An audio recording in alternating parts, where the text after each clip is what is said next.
What's up, everybody? You are tuned into the Elks Call with the Elks Herd. My name is Scout, aka the rep from Section X. And I'm Catherine, aka Do Even Elks. And today, our special guest is a Toronto Argonauts season ticket holder and tailgater. Ladies and gentlemen, it is David Brown, aka Ginger Argo. Thanks for joining us, Dave. What's going on, guys?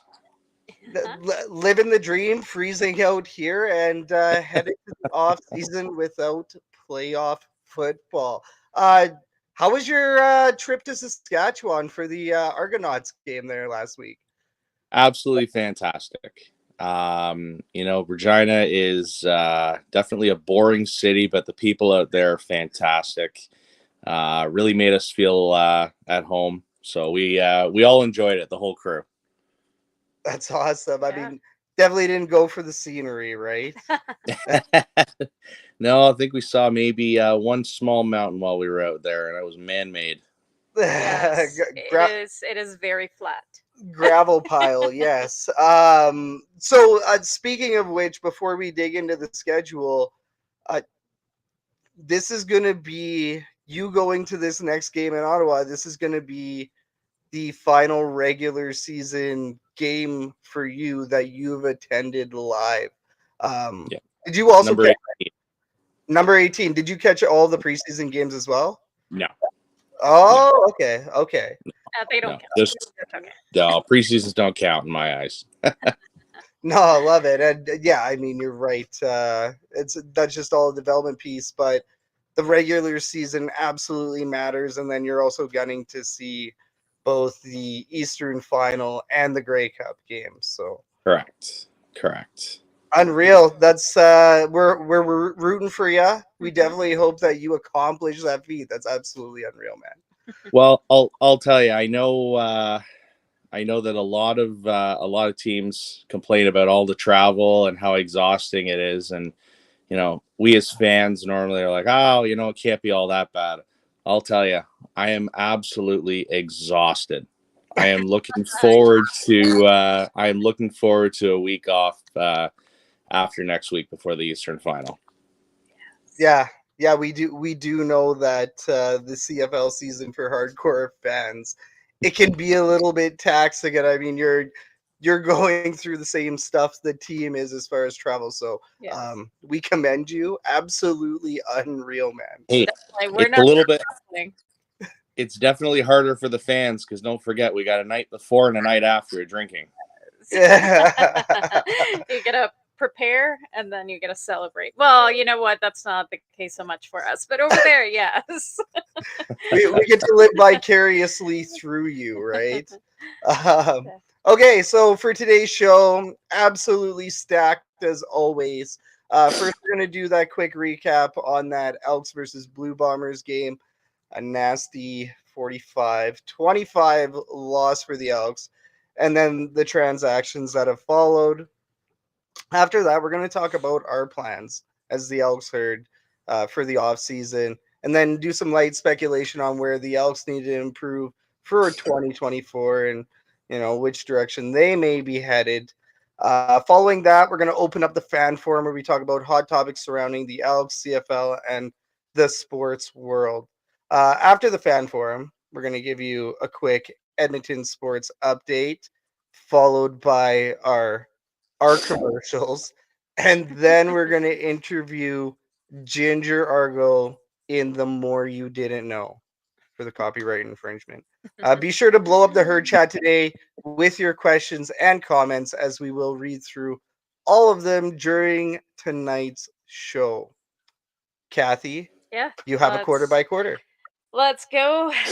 We're going to talk about the Edmonton Elks game that they had on October 21st against the Winnipeg Bombers. I'm just going to take it fairly quick because we all know what happened. I'll pause during the halftime so that we can have a little bit of discussion. But just to give all of the listeners a little quick recap, when it came to the first quarter, it seemed that we just started. We couldn't stop the run right off the get-go. We had that pass interference Yeah. call that allowed Winnipeg to get a touchdown. And then, of course, right after that, I have in my notes, I have a big WTF Trey Ford. That's that's what my notes were as I was watching the game, as I was making notes. That's all I had. WTF Trey Ford. He was holding on to the ball for way too long, and they got another touchdown right after they punched the ball right out of his hands. And all of this was 5 minutes in.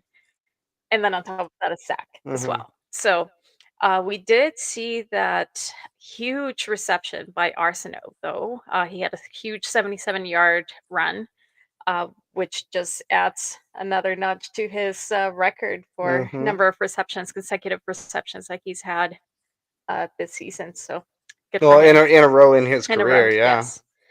And Trey Ford ran it close enough, of course, to a second and goal, and Cornelius got it in for a touchdown.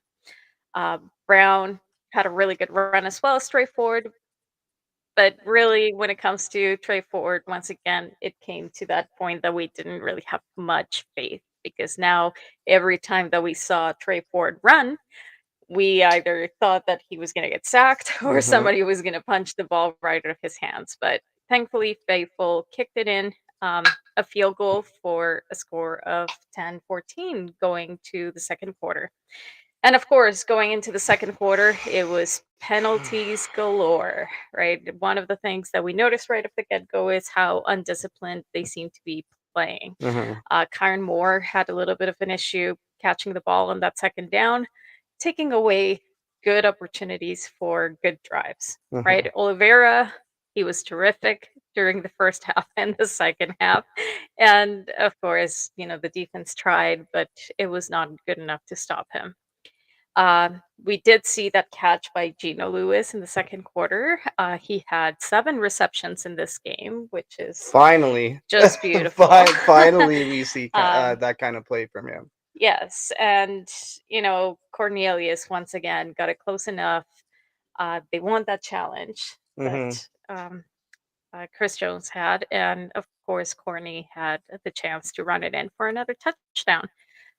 Faithful kicks it in once again for another field goal, and we go into the half 7 points behind. So, having that first half of the game that we went through, let's talk a little bit about our offensive team. I mean, we clearly we we've seen it both in the O line, now making enough spaces for Hmm. like Kevin Kevin Brown. Brown to run through. Yeah. Trey Ford as well. He was getting at the end of the season at least 4 sacks per game, Hmm.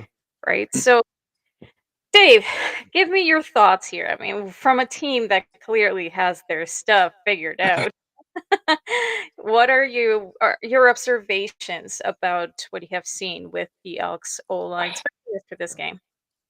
Well, I even think going back to the Argo game where we were in Edmonton, I don't think that you guys are giving Ford or in fairness, Cornelius, enough blocking, enough time for him to do what he needs to do in the pocket. It's definitely a very, very, very weak point for the Elks. Don't now that being said, there was a lot of good things obviously that started happening, and as things started to click as the season went on. I know you guys just finished 4 losses in a row, but there's a lot of the little things that look like they're coming together. It's a team that is just starting to gel, and I'm really excited to see what the Elks can do in the next 2 or 3 years. Yeah, it's the only issue that fans, a lot of fans have, is that we had this kind of hope to end the season last year. Now there's been a lot of changes, a little bit of tragedy, things that you can't control. We've kind of gotten ourselves back to that point where, yes, we have a core. Yes, we have a lot of promise going forward.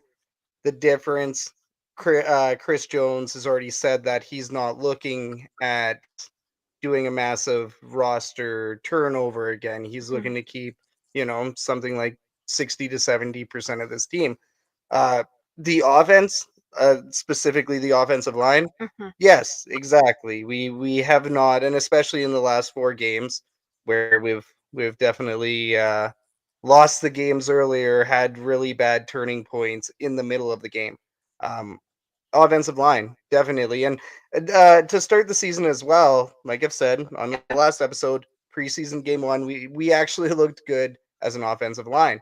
But just like you said earlier, Preseason don't count. preseason Yeah. doesn't count.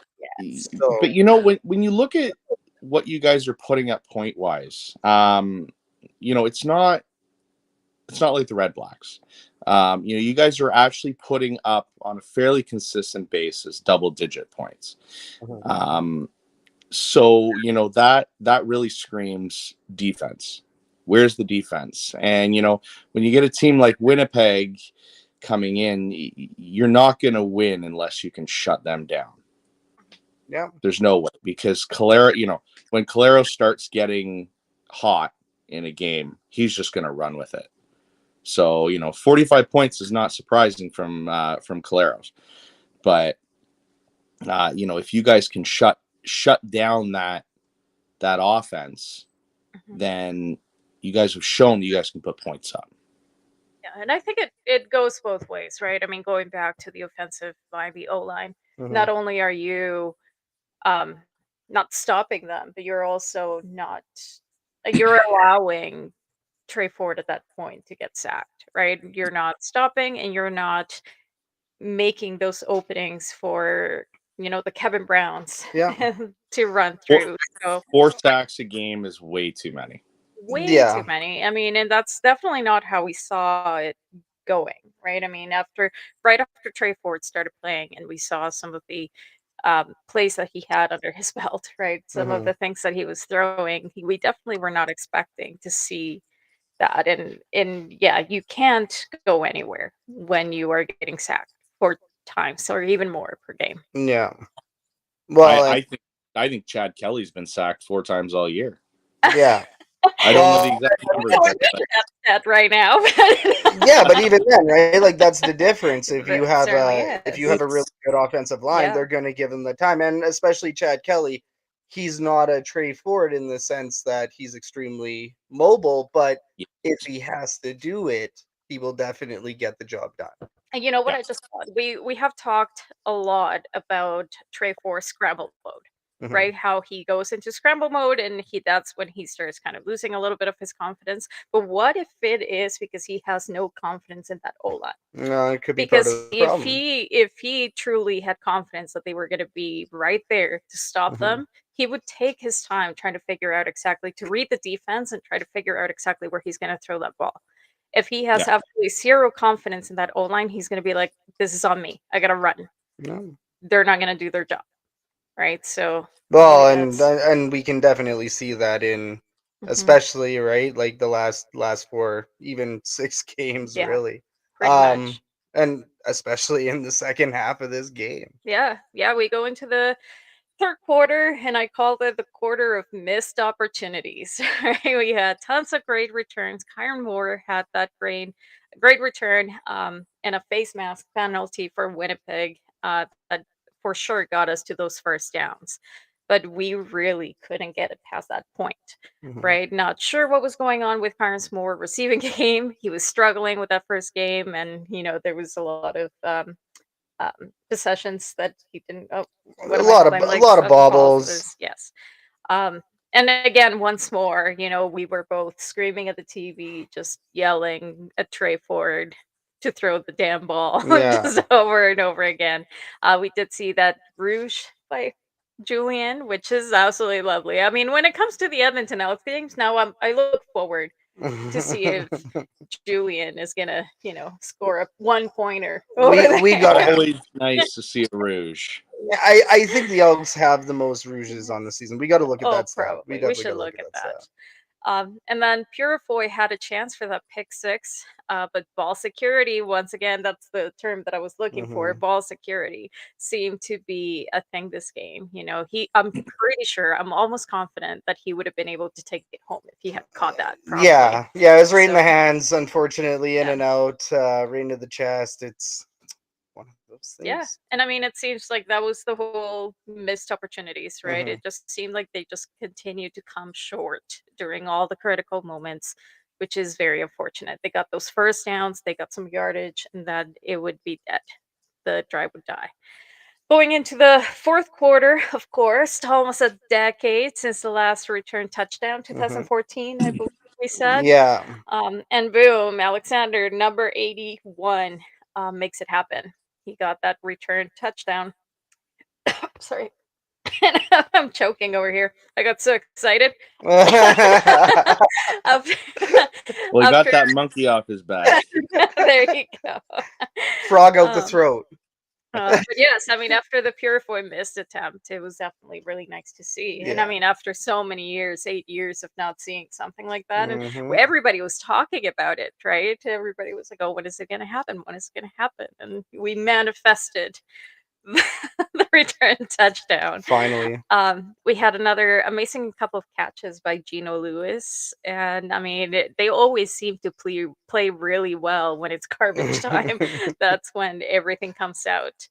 Um, we had a second and goal, and Trey Ford decides to hold on to the ball once again for too long, kills the play, and of course, the end score turns out to be 45-25.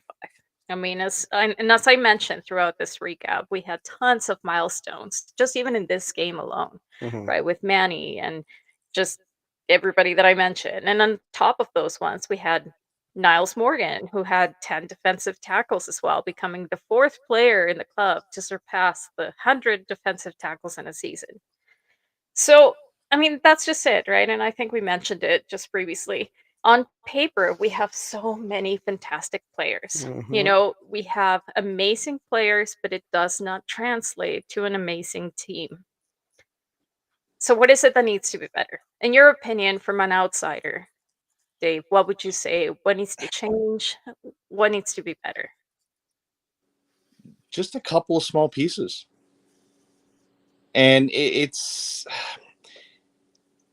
tough because I haven't seen enough of the Elk games, unfortunately. With being on the road so much this year, I do miss a lot of the games. Like I missed the first half of the Elks game this weekend, um, and it's tough for me to put my finger on anything. But from what I've seen, it's definitely your defense. I think the defense as a whole, and I know everybody likes to rag on the offense.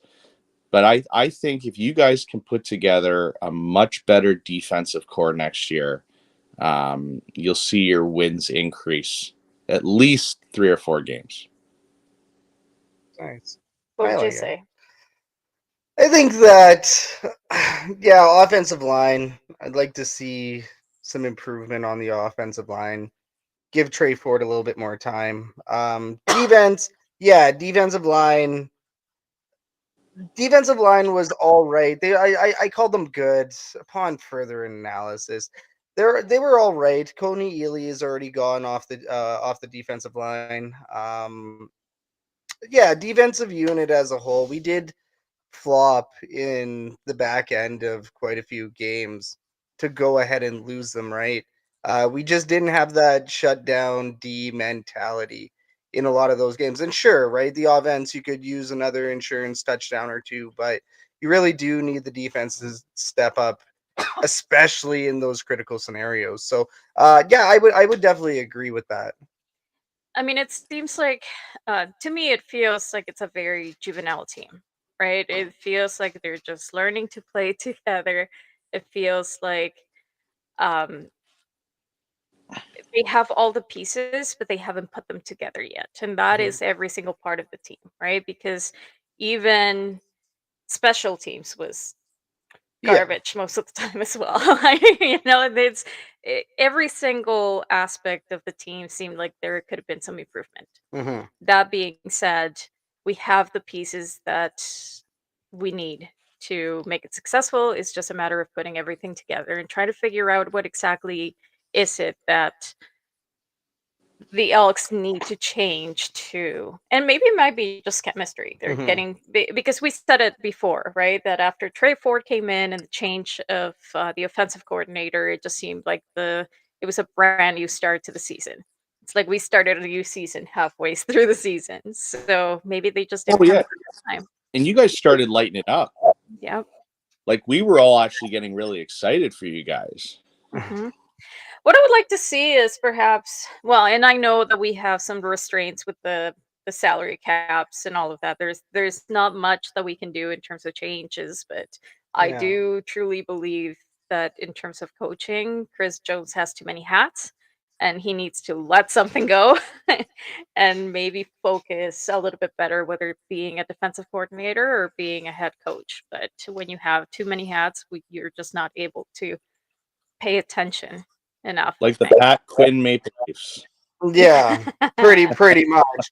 Well, and even then, right? G. Roy Simon at assistant general manager, he's basically doing the GM duties. So he's kind of already in that role now. To ask Chris Jones to step down from that role, it's a massive ask. If anything, you would have to shuffle up that defensive coordinator position because that's the least important one of his hats. That being said, I don't know if that really happens. It Yeah, would be nice, right? It definitely would be nice. Um, we'll see. Puck and Pigskin here in the chat did ask who returned the last touchdown back in the day. Kendall Lawrence back in 2014. Back in the day. Ooh, Back in the day. yeah, I did not have. Oh, that's what you were looking up. You were Yeah, that's looking up the exactly what I was looking up. But I mean, that was our last game of the season. Bittersweet in many ways. We're kind of glad that that's done. In many Mhm. ways, we're already missing it. But let's just talk a little bit just before we move on to our fan forum. What do we have planned for the off season? Ooh, so the Elks herd will be planning. We're hoping to plan a fan skate. So last year we tried to plan it around Family Day. The Elks ended up doing something on Family Day, so um, our plans ended up getting nixed. We're hoping to do this again this off season. A watch party, potentially Grey Cup watch party here in Edmonton. Mhm. We'll see. But a couple of Oilers games. We're going to do some watch parties for Oilers games, NFL football, anything that we can to get Edmonton Elks fans together because obviously we're not going to the playoffs and we will be watching playoff football. We will be cheering for your Argonauts. Yes. Fly That's the Argo flags. Well, I don't know about that. In our hearts, silently, within Fly us. the little small ones then. there you go. There you go. We do have our buttons that you guys gave us, so Yes. we'll order buttons. So, what do you do in the off season, Dave? What? Well, I tend to flip over to NFL for a little while, watch my Minnesota Vikings, which we will be the seventh team. I'm rooting for it. We'll be the seventh team to make the playoffs this year by starting 0-3. So I'm holding out hopes on that. Big Yeah. hope, big hopes. Big hopes. Big hopes. Yeah, and then then you end up with the Stanley Cup playoffs for a while, and then you just kind of get ready for the CFL season again to get started. That's what I made that joke just recently, maybe last week, that Scout plans his life around sports Yeah. events. It's not, that's we rotate our Yeah. schedules based on whatever sport is happening at a certain time. Yep. It's just the seasons of sports, Yeah, right? it's always. I think we get There's like always something. I think there's like 1 month somewhere in there that there's no sports and you don't know what to do with yourself. It's definitely February Yeah. because you have Super Bowl and then spring training for MLB is like end of February, March, somewhere in there. And once again, it's preseason, so Yeah. it's hard to care for that. Okay, so moving right along, we are going to open up the fan forum. So this is a segment called the Fan Forum where we're going to talk about some hot topics surrounding the Elks, the CFL, and the sports world in general. Our live listeners will get to chime in on each topic we discuss. Make sure you comment in the herd chat after we ask each question, as we'll look at the chat right after and we'll get it onto the show. All right, let's dig in. So, for our first topic, it's about the Toronto Argonauts. The Argos are headed into a nothing burger of a game against the Ottawa Redblacks, and because of that and a potential injury, Chad Kelly will more than likely rest on the bench, with Cameron Dukes getting the start. Some may say, specifically Winnipeg fans, that due to Kelly not starting multiple games, that he shouldn't be awarded the MOP award. Do you think Chad Kelly is still in contention for the MOP? Dave. Yes. I will say that even if he does play against Ottawa, he is going to have a very tough time against Brady Oliveira. In my eyes, those are the two that are in the running for it. I think we're going to see Kelly. I think we'll see him for at least half the game. I'd be very hard pressed to see him not play. I don't think you can actually, this is really his rookie year. For him to not play this week and then rest and then go into an Eastern final, I just don't see it happening. Okay. Nice. Okay, so So that means it hasn't been confirmed. hasn't been confirmed there. Dinwiddie says that he will play a little bit. I can't remember what his exact quote was. We were joking about it the other day. But I don't think Dinwiddie shows his hand in the media. I think he's gonna take it play by play on Saturday. Interesting. Yeah, no, I was actually going off the Dinwiddie comments because I think he said something like, is he gonna play more than a quarter? And he said not likely or something like that. So Chad Kelly may end up starting, but maybe for a quarter or two, play half the game, and then he's going to go ahead and sit. Now the injury. Was there anything about an injury? Is that have you heard anything on the Argos front there? No, and I don't think you can actually go in being scared about an injury. I mean, look, going into Winnipeg, I was a little bit concerned that maybe Winnipeg would take a run at them. And I know there's going to be a lot of Bomber fans that are going to probably chastise me for saying that. But I think that the Bomber fans or the Bomber team looks at Kelly as a threat. They saw what he did in the Grey Cup last year, how he just was able to step in and get that for us. Do I think that they would intentionally go out and hurt him? No. But at the same time, maybe. Well, I don't think Ottawa's in the same boat, though. No. No, Ottawa, I think if they were to do anything malicious, it would be extremely frowned upon. Yeah, it's not. I don't think that there's a concern about him getting injured in the Ottawa game. I think all it is just purely load management. They don't want to burn him out, but because you have a week off, where do you draw the line? Right. Well, and they also sat him for that game in Winnipeg, which that ruffled a lot of feathers, which is why we're kind of bringing this up now. We're in a couple of Facebook groups online, and we see all the chatter on social media. So we do know that Winnipeg fans are chirping pretty hard about any sort of rest that Chad Kelly gets, especially when it comes to the MOP conversation. Yeah, you know what? I don't really think Chad Kelly cares about the MOP. To be honest with you, our boys are looking at the big one at the end. So, whether he's in the conversation or not, we're not interested in that. I don't think the team is interested in that. We want the big challenge at the end of the season. Well, but that's how true competitors should be. Yeah. You shouldn't be focused on getting an MVP award. Like No. the Aaron Rodgers scenario where he went to the New York Jets and said, I believe I can win another MVP. Or when he re-signed, I think it was actually re-signed with the Green Bay Packers and said, yeah, I believe I could do another MVP season. It's like, well, that's great, but where's the Super Bowl season? Yeah, that means nothing when Yeah. you haven't actually won a Super Bowl. Yeah, you're not a true team player if you're playing for individual awards. Very true. Nice. In my eyes, anyways. Yeah, what's your thoughts, Kathy? No, I mean, I still think that he should be in contention because he has been an outstanding player, absolutely. Mhm.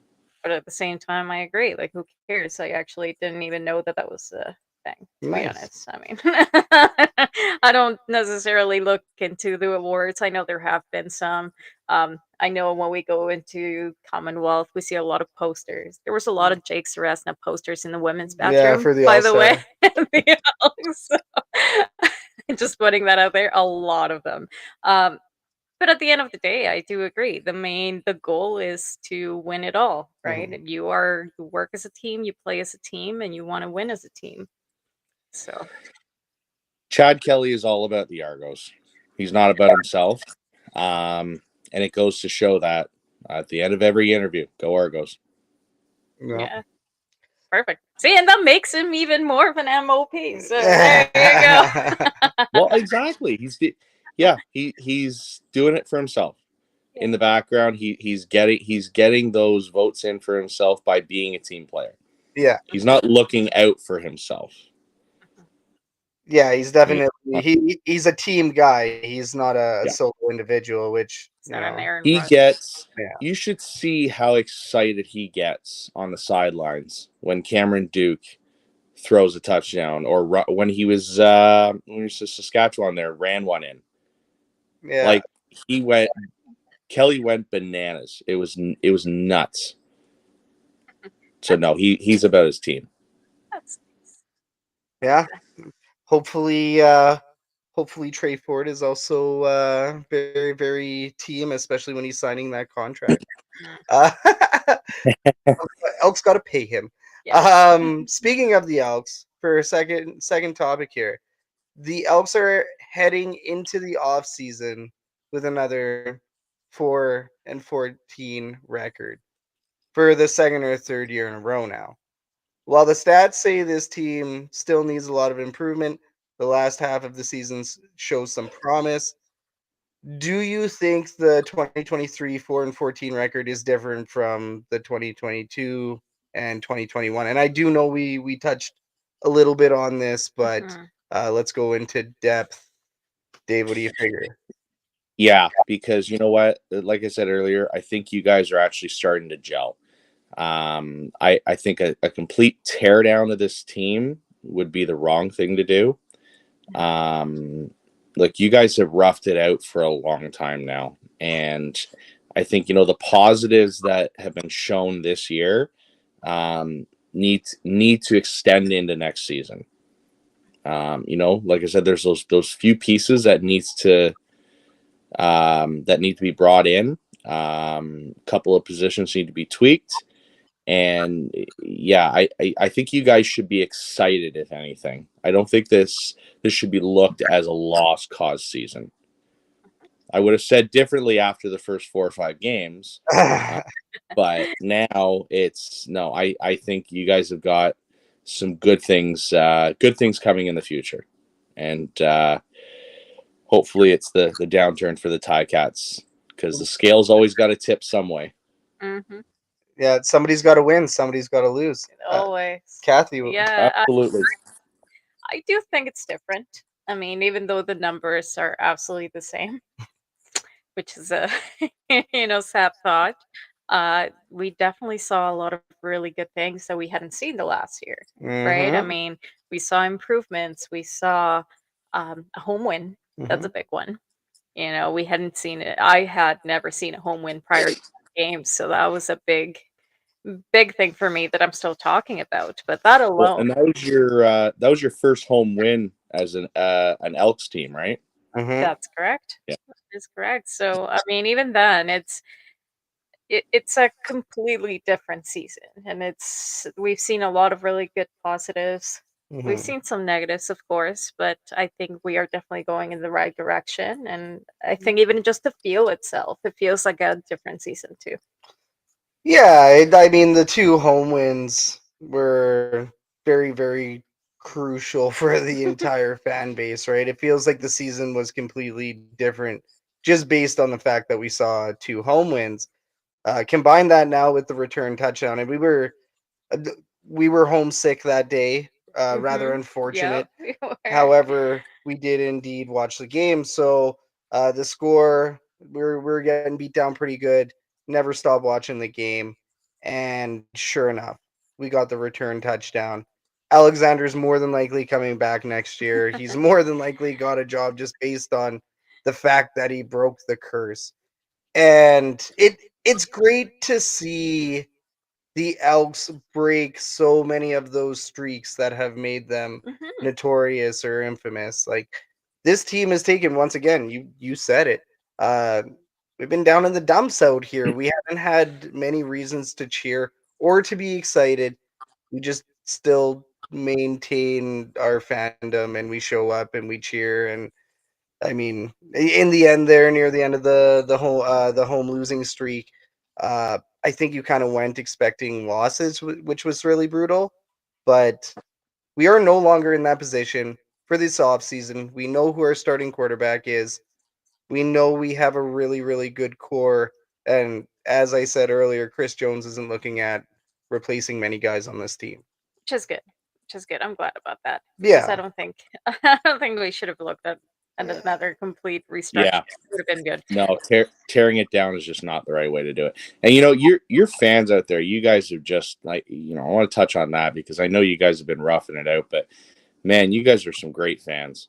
I know the whole group of us had one hell of a great time out there at the beginning of the season, and you guys really put on a big smile face out there in the parking lot and inside the stadium. So hats off to you guys.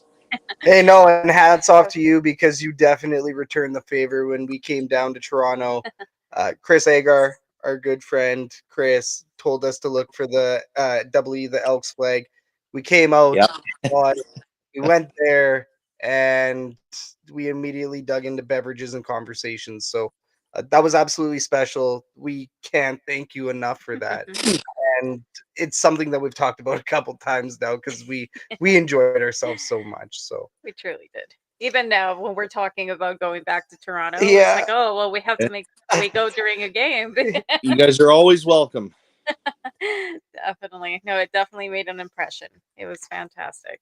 totally. But And with that, we're gonna bring it back to Edmonton with the Edmonton sports update.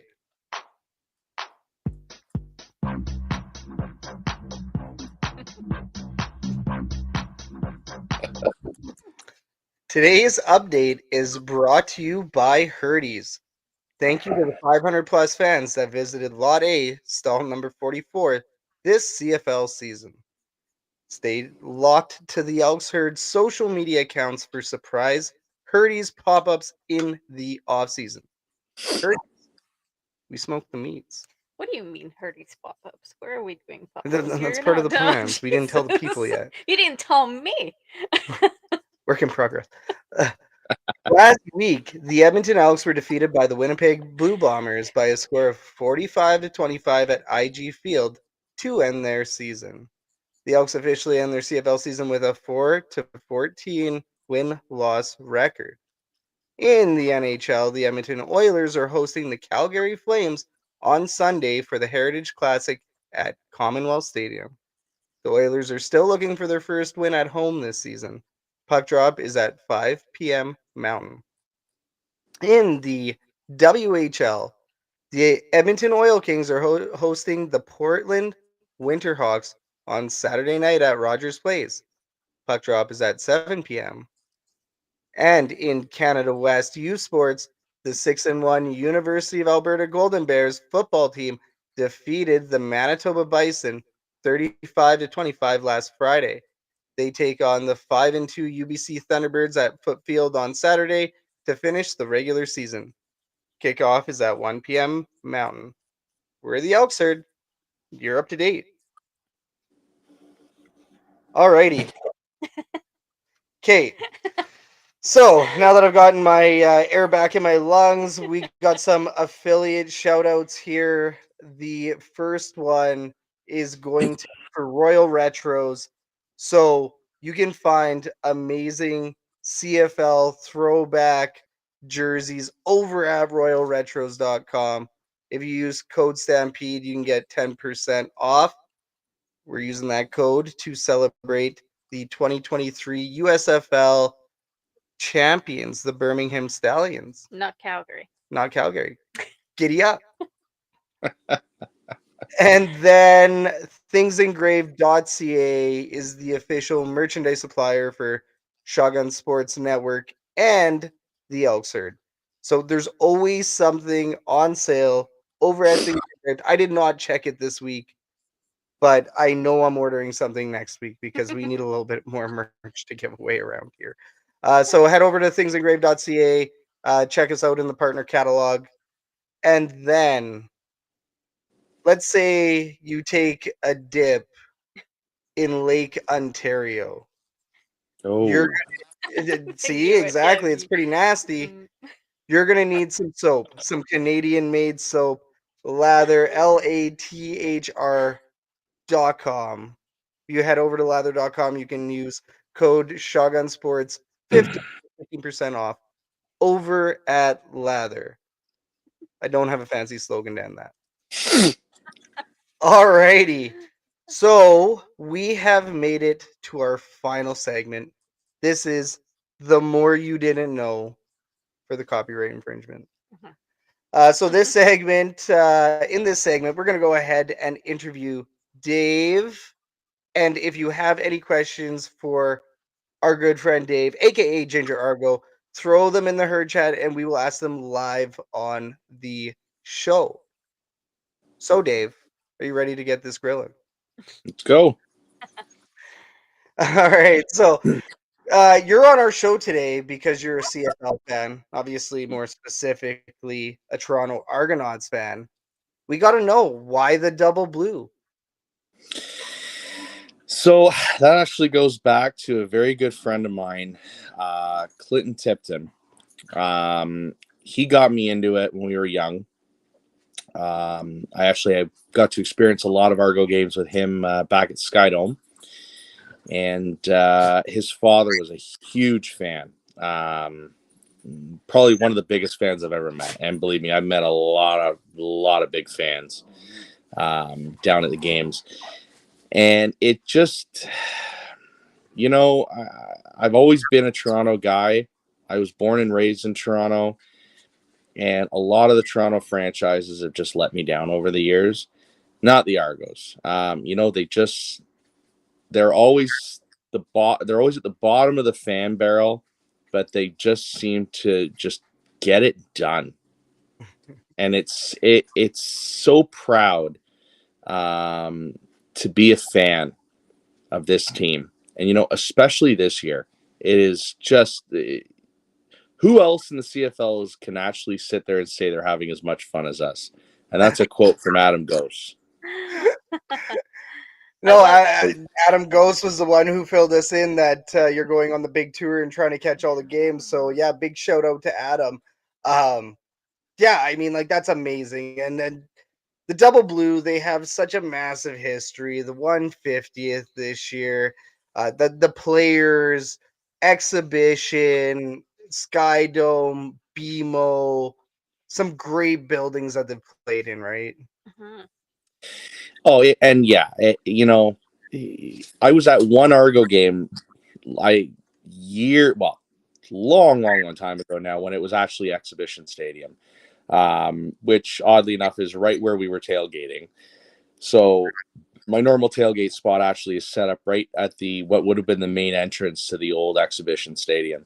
And it's just, the fact that we're back there on our home turf with BMO Field is just really special.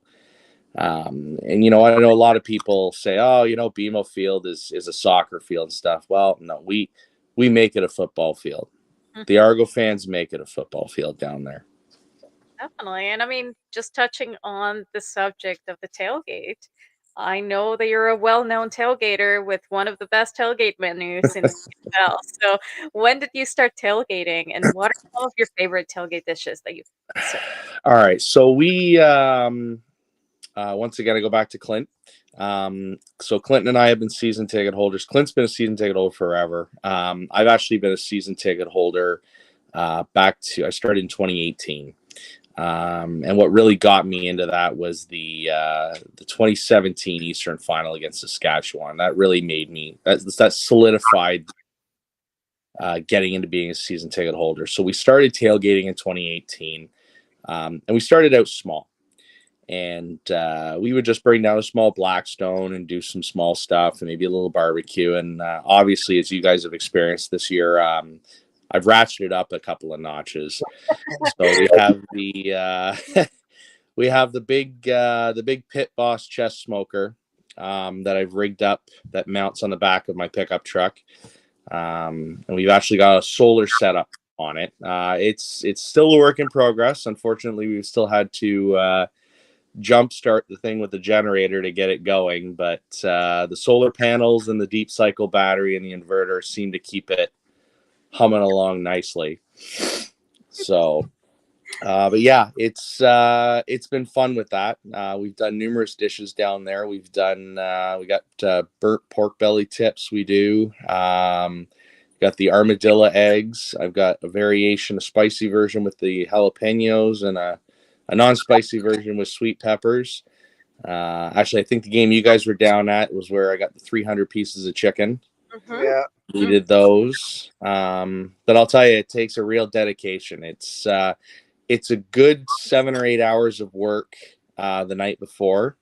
And then I'm normally having to show up at the game at least 8 hours prior to the game time to get the smoker going and have time for the stuff to cook. So I'm normally the first one in the lot, if not the first, at least the second or the third.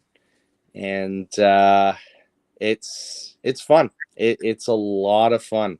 We've got obviously the Eastern Final is a 3 p.m. game, so I'll be in the parking lot probably somewhere between 4:30 and 5 a.m. Oh my And goodness. yeah, we're doing. I did it for a Alouettes game earlier this year, but we're doing breakfast logs. So it's a bacon basket weave, 1 pound of bacon per log, and then thin layer of spiced ground pork that I do here at the house. And then we put hash browns, scrambled eggs, and you wrap it up, smoke it for about 4 hours, and then baste it in barbecue sauce. Beautiful. Oh my goodness. Yeah, See, you it's, said Edmonton Elks fans are dedicated, but that sounds like dedication right there. well, and then you know what the nice thing is, we get the whole parking lot comes over. So really, with these tailgates, it's not just individual tailgates; it's one big tailgate. And there's a crew that started. I was looking at pictures from the guys actually earlier today. And going back to 2017, I remember going down to that Eastern Final game, and it was a tailgate that was very similar to what we saw at Ryderville this past weekend, and it's all done by the team. And look, no, I'm not knocking MLSE because it wasn't MLSE at the time, but it's very regulated. It's just minor. It's just a bunch of guys hanging out, drinking some beer, which is what we do now. But we take it up another level. And in 2018, it started. I think I was looking at pictures. It was like 4 or 5 cars. Good friend of mine, Steve Cody, he was out there, and a whole gang. And you look at what we've got now. I mean, and unfortunately, you guys didn't even get to see what we normally do because we tend to get the shaft on the parking lot over there. If there's another event going on nearby, everybody else seems to get the parking first, so our good parking spots are taken. But when we actually get a good tailgate going down there, I don't think I'm stretching to say we got 150 cars down there, and we could have upwards of about 500-600 people, and it's all a big community. I could go to any of the tailgates, and you're always getting offered food and beer and whatever's there, and likewise people come to ours. So it's and that's why I say it's one big tailgate. It's not individuals. So, and it's, I look, you guys have got a great tailgate. I mean, there was some good stuff going on at Calgary, and honestly, shout out to the Bombers. They did a good job, but I don't think anybody can touch us. And I know everybody's going to say I'm being biased, but honestly, once you've experienced all the tailgates out there, I think we legitimately are number one. Well, hey, that awesome. gives us a reason to go back. Yeah, I mean, definitely. Drake happened to spoil our tailgate. Drake. Yeah, it's his fault. And you know what? We're building on it. And actually, you know what? I'll tell you, the Tie Cats have a very good tailgate. I've heard. Yes, when we were down there at Labor Day, they do it really well. And actually, there's some of our friends. They actually hold season tickets in both Hamilton and Toronto, and they tailgate at both. Avid tailgaters, and But I still think, even though Hamilton's got a good one, I still think we are number one. And I'd love to have you guys back next year when we can actually show you that. Oh, I can't wait. We'll be back. And I mean, even if it's just to, experience your food again. That smoked chicken was absolutely amazing. I still think that I may have to go buy a food truck next year. I know. Probably a lot less work than trying to load the truck up every morning before I head down. Oh my goodness. We'll post a picture of the setup because I have never seen anything like that at a tailgate. So that was pretty good. Oh, it was unreal. It was absolutely unreal. Okay, so for our next question, we know that you're heavily involved with CFL Fans Fight Cancer. Great initiative. Can you please tell us more about that and how fans can support the cause? Yeah, so I would actually say that Adam Ghost is probably the most heavily involved. I haven't fully gotten into that yet. So this is actually going to be my first Grey Cup this year. And I'm looking forward to the CFL Fans Fight Cancer event so I can actually really experience it. There is a website. Unfortunately, it slips my mind right now. I had somebody send it to me the other day. But I'll tell you, they do such great work. Randy out in Hamilton, he's involved in it as well. So between Randy and Adam, these two they really take it and run with it.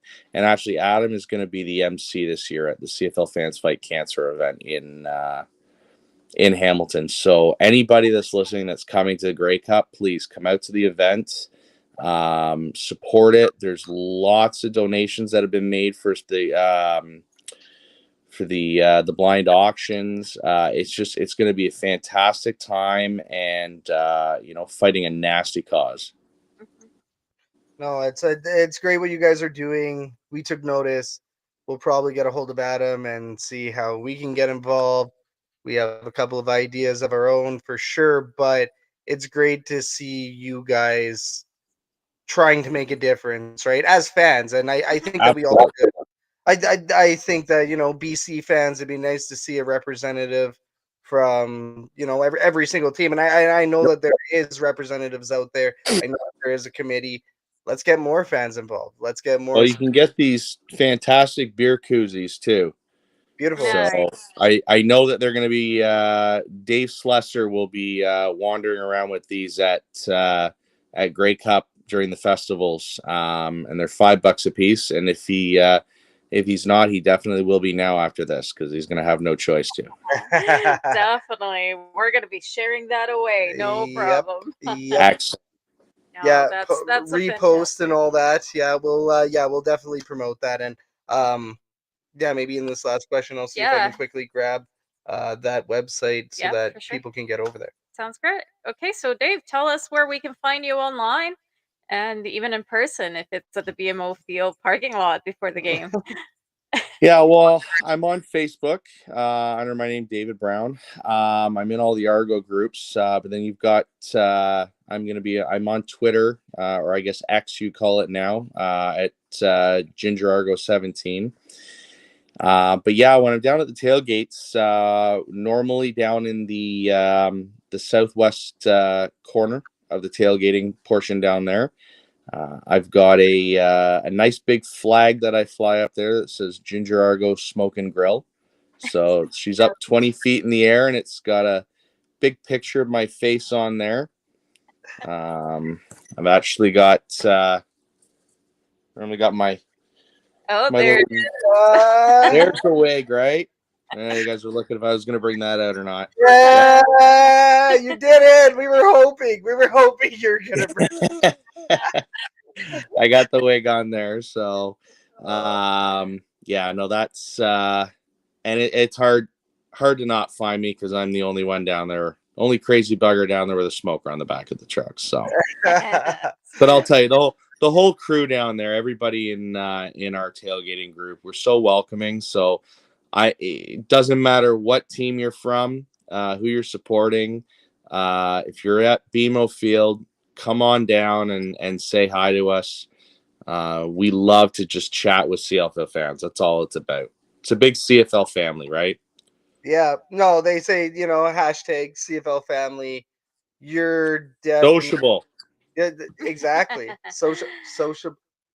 oh, no, see, now you Mm. said it. Okay, well, now I. But yeah, no, in that case, so I mean, when we went down, we couldn't have felt more welcomed, and like I said, it was extremely unexpected. We also ran into a lot of other people from X and Facebook and everything else. So you had that hub down there, and a big props to you for building that down there, and of course, with what you have in that little hub area, it grows and spreads across the rest of the tailgate. So it's absolutely amazing. Mhm. And I would love to take credit for it, but I'm going to tell you, I am a very small piece of that puzzle down there. Everybody down there has just built this because it all starts with who you meet down there, and everybody just kind of morphs and takes on its own little animal. So no, it's been great. It's been absolutely great. Well, I know that we can't wait to see you again. Hopefully we have another conversation soon, especially, after the Grey Cup. We'll see We'll where see you your go. Argonauts land. We will cheer for the Yeah. Argonauts for sure. We hope you guys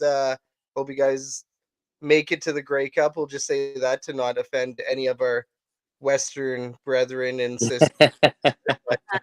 Um, that being said, guys, this is all the time that we have for today. Dave, we can't thank you enough for joining the show today. This was awesome, man. Well, thank you guys for having me. It's great. Oh, it We was really appreciate it. fantastic. Uh, let's do this again sometime. For sure. Ladies and gentlemen, my name is Scout, aka the rep from Section X. And I am Catherine, aka Even Elks. And this was Dave, aka Ginger Argo. We are the Elks Herd. This was the Elks Call.